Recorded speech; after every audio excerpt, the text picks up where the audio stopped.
Just like the street lights lit this town, like a fire in a blaze, gotta burn it down. Can't be afraid to leave this out. We got this far, don't know how. With the new April 2019 ban list going into effect on Monday, I wanted to discuss what my thoughts are regarding the new ban list and how I feel that it will change the metagame moving forward. This ban list wasn't a big ban list, and I do feel like Konami left some things unaddressed. It wasn't good, it wasn't bad, it just was. The first card to get banned on the ban list is Summon Sorceress. Now, Summon Sorceress has been in the game for a fairly long time, a little bit less time for EU players, but we in the TCG have had Summon Sorceress for a fairly long amount of time. Summon Sorceress is a card that enables a lot of degenerate plays, such as the Jellin Duo, Red Eyes Flare Metal FTK, and Thunder Dragon shenanigans, and I feel like Summon Sorceress definitely needed to go, especially considering that the possibility of Needle Fiber coming to the TCG is pretty much imminent at this point.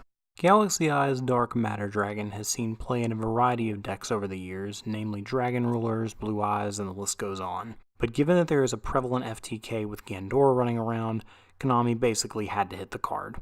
Also, the fact that this card sent as cost and was virtually unstoppable via Ash, Veiler, or any other hand trap, it was just way too strong of a card. Additionally, being able to send Arcbrave Dragon and then summon a Morphage Goliath on your opponent's standby phase for basically free was just way too powerful for most decks to contend with. Phantom Knight's Rank Up Magic launch. Oh boy, Kali Yuga, Calamities, Azathoth mainly on your opponent's turn.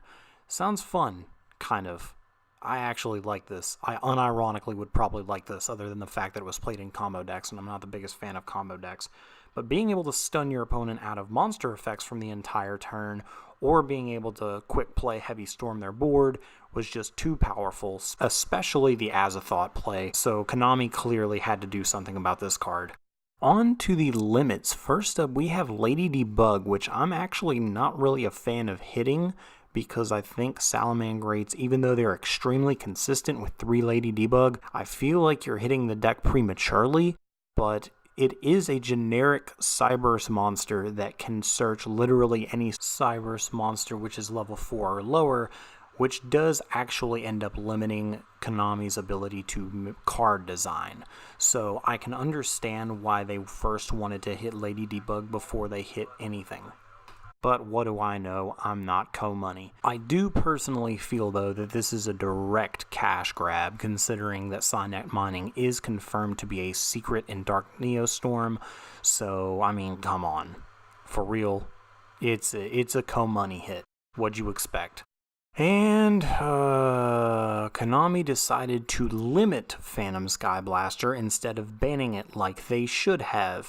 Now Phantom Skyblaster becomes an extremely sacky one-of that you can just open up and just win the game because you have it and your opponent doesn't. I'm not a fan of this. They should have just banned this thing. It's gonna have Max C syndrome and Gofu syndrome until they do. Kagari to 1. Wow, this is my favorite hit on this list. Sky Strikers finally took an L. Basically, this means that your opponent can't grind and grind and grind and just get Kagari and engage and Widow Anchor back over and over and over and over and over again. So if you just get rid of their one Kagari, they don't really have that much of a follow-up play to get all their resources back out of their graveyard, so this means that their grind game is a lot weaker. Still really would have enjoyed a multi-roll hit, though. Super Poly is back at 2. This is actually really neat because now you can kind of have a nice little tech of an out to Thunder Dragon boards or any Guard Dragon boards or any boards that you need help dealing with. Because you can just Super Poly all your opponent's stuff and then make a fusion boy. It's kind of like a board wipe that your opponent can't respond to. It's real neat. And actually what may end up being the most impactful hit on this list, to be honest, is Miscellaneous Saurus going from 1 to 3. Now this is really big for dinosaur players because not only do they have more Agnimazod targets in their deck, but they also have more access to protection from card effects. So your opponent can't Salamangreat Rage you, they can't Ghost Ogre you, they can't ash you. They can't do anything to the activation of your dinosaur effects. So this is actually really big for dinosaur decks and gives them a really big consistency boost that they probably really needed. So overall with this list, I think what's basically going to come out of this, just as my prediction, I still think Sky Strikers are a really, really solid deck. Will they take as many tops after this ban list that they did before? It's hard to say.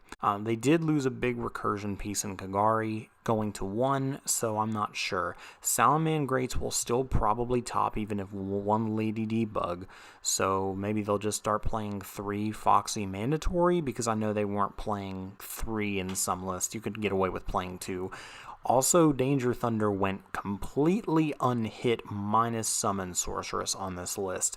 So, bold prediction, Danger Thunder best deck, unfortunately, because Colossus is a pain, and now Sky Strikers can't even mess with that deck anymore, so yep, it's going to be a dangerous format, mind the pun. So anyway, guys, it's that DMD, and your boy has to go eat dinner, so I will talk to you guys later. Bye. Just like the street lights lit this town, like a fire in a blaze, gotta burn it down. Can't be afraid to leave this out. We got this far, don't know how.